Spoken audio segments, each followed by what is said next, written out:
Good morning and welcome to After GMS. It is 7:45 and we are live here on the News 2 Facebook page as we are every weekday at 7:45. I'm Megan Malaris alongside Taryn Kirksey, Ed Matthews, Stacy Spivey, and it's nice weather. Yeah, I mean, it's been kind of a wild week as far as weather goes, not just here in the Triad, but across the South. And we could possibly see some showers today, right, guys? Yeah, maybe an isolated thunderstorm or two. Not expecting as much rain today as we had yesterday. So that is the good news. Let's talk about it really quickly on the 7-day forecast. We'll just say a mix of sun and clouds today. So sunshine at times, a little bit of cloud cover at other times, with a 30% chance of a pop-up shower and storm. As the cold front moves through ahead of the front, high temperatures will soar into the low 80s. Behind the front, we'll see a bit of a drop in humidity and a drop in temperatures with highs in the 60s and 70s. Thursday, Friday, Saturday. Then we warm up again as we go into next week with maybe another chance of a few showers and storms Monday on into Tuesday. That's a quick look at your 7-day forecast. That actually leads us right to our first talker this morning. It is quiet right now in the Triad. Mother Nature has been making a lot of noise this week, though. In Mississippi, this tornado caught on camera going through Jackson. There was widespread tree, power line, and roof damage reported in several areas of the city there. Wow, scary to see if you're just looking outside.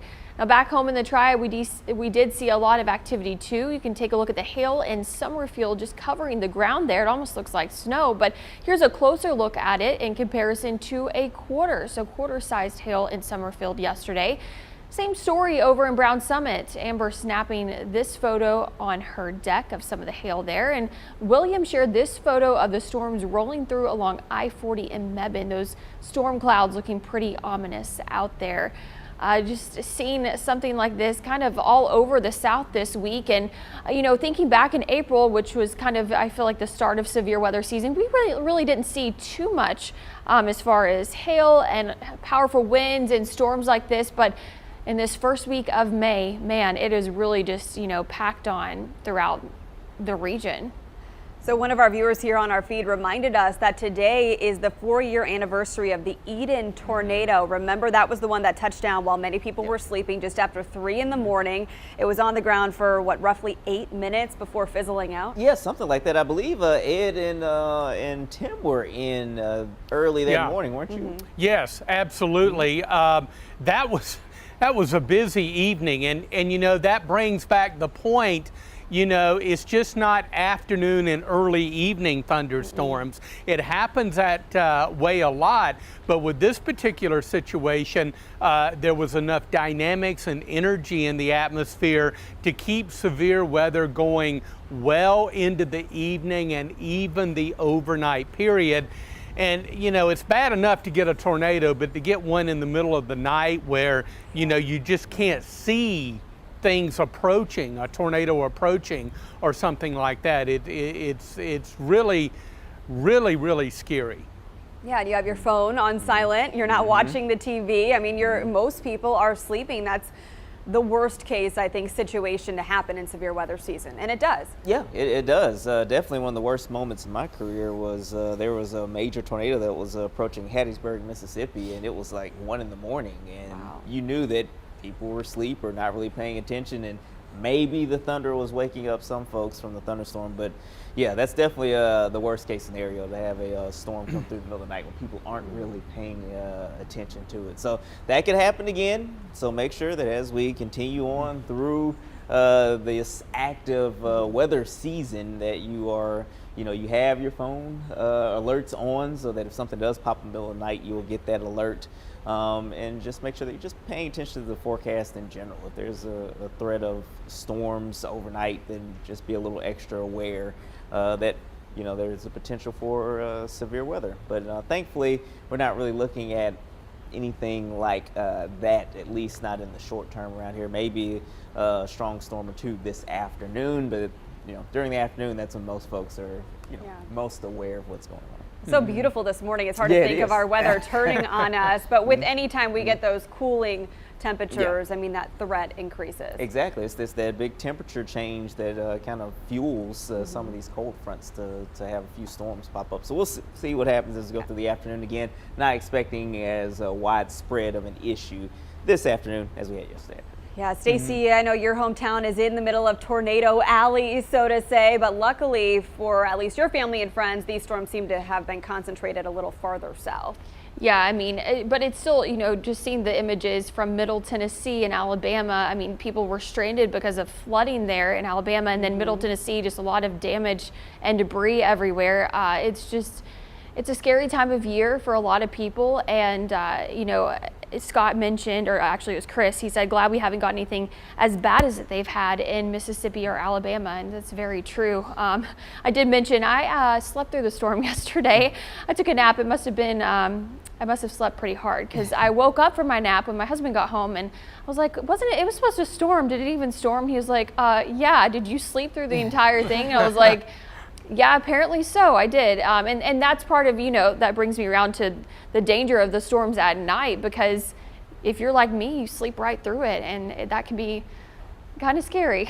Yeah, well, that's why someone said here, Joanne said, never put my phone on silent at night in case of emergencies. It's a good idea. I know for us, we have to go to bed so early to do this schedule. It's kind of like a catch-22. You want to silence your phone, but heaven forbid, you need to be woken up for an emergency, or there's some big breaking news and your boss is trying to call you. You just kind of have to weigh the risks. Yeah. You put the bosses on the I forgot the list of the people that. Can you do that? Yeah. There's like on the iPhone, there's the VIP list or something like that. Oh. Yeah, and I think that their calls come through. You would know that. I have to filter people. Filter everybody out. I think there's like maybe 2 people on the list. That's a great idea, though. Yeah. For and parents of kids too. Oh, definitely, if they ever kids at college or wherever, or at a sleepover, if they need to call you in the middle of the night, you need to be able to take their call. Exactly, and I think with the do not disturb too, like if somebody calls you 2 times in a row, like no matter who it is, I think it actually rings the second time, something like that. Yeah, but don't quote me on that. I don't know. Learning something new today. All right, Stacey, what are people saying on our feed? A lot of people are just talking about, those emergency calls and everything like that. I think, let's see, it was Joanne that said that. And Sandy said emergency calls can still come through. Debbie says I have a weather radio and phone stays on. Let's see. Leslie's just grateful to us for reporting everything that happens with the weather and everything. And Scott mentioned a tornado outbreak eastern North Carolina in 1984. It was at nighttime. He said lots of fatalities with that storm as well. Yeah, 'tis the season to be weather aware. That weather radio, not a bad idea as a backup. Yeah, definitely. They're fairly inexpensive these days and pretty easy to program. So doesn't hurt to have one just as a backup, like you said. Yeah. All right, we have another conversation coming up momentarily, but let's get to some of our morning headlines here. And we'll start with this. As state health leaders work to get more people vaccinated, eligibility could expand to children as young as 12. WFMY News' Denise McMiller looks at how the Greensboro mass vaccine site is working to get more people vaccinated. Well, the goal is to protect as many people from coronavirus as possible. So today, 4 Guilford County schools are bringing busloads of students here to the Four Seasons Town Center to get vaccinated at the drive-through clinic behind me. It's part of a new partnership with the GCS school system. Starting out, 3,000 shots went into arms daily. Demand dramatically decreased within recent months. The federally supported site says all those who want the shot have it. Now they're working to get those straddling the fence vaccinated, and they're hoping to expand availability to kids in the 12 to 15 age range pending FDA and CDC approval. That might come as early as this week or next week. So watching that closely, but if it is approved, we'd love to have that available we have the vaccine now. It's just a matter of getting 12 to 15-year-olds in there. We just need to work out some processes on how that would work. Would there be parental consent required, that kind of thing. So I just work out how those processes would work. Until then, those 16 and older can get vaccinated at the mall. The Pfizer is for those 16 and up, and the one-shot Johnson & Johnson vaccines are for those 18 and up. Walk-ins and appointments are an option. And this clinic is open 6 days a week from 8 a.m. to 7 p.m. The site will run through May 27th. Well, some Guilford County high school students can soon get vaccinated against coronavirus without having to leave their campus. On Friday, Eastern Guilford High School will host a mobile vaccine clinic for school employees, students 16 and up, and community members who are eligible. Students will need a signed permission slip if they're 16 and 17. It'll be open from 10 to 5 Friday. You can register online through Cone Health or call the number on your screen. We have all this information on how to sign up on WFMYnews2.com.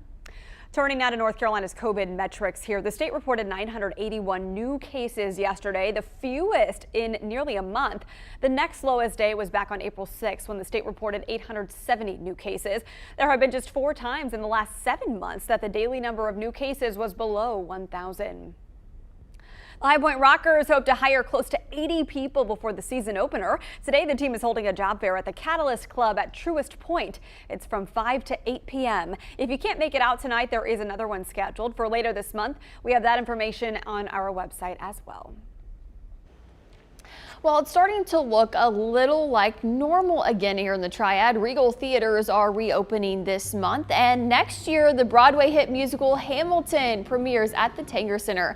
With so much to look forward to, the problem is going to be trying to find time to do it all, right? So this morning we're asking you which upcoming events you're most excited about. Maybe it's taking a trip to the movies or heading out for a night at the theater. Let us know in the comment section below.